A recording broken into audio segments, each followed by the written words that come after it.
Hello everyone, welcome to Fix Zone.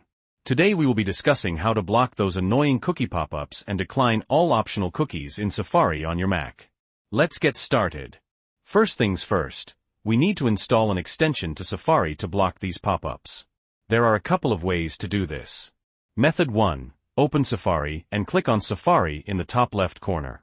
Then, click on Safari Extensions. This will open the App Store directly to the Extensions page.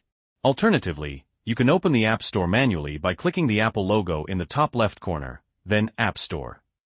Once in the App Store, click Categories on the left, and then Safari Extensions.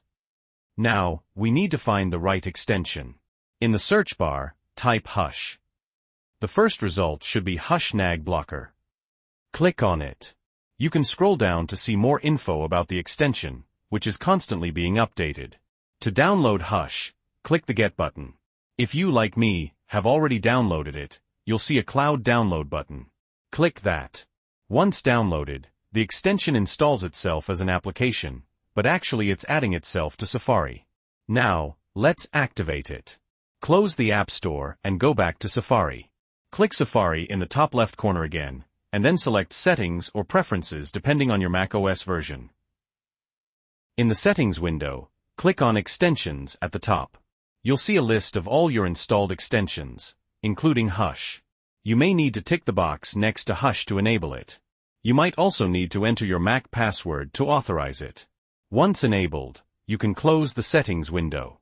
Now, the next time you visit a website that uses cookies, you shouldn't see that annoying pop-up, and optional cookies will automatically be declined. Just a heads up, this extension isn't perfect and won't work on every single website.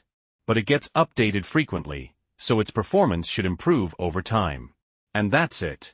I hope you found this helpful. If you did, please give this video a like.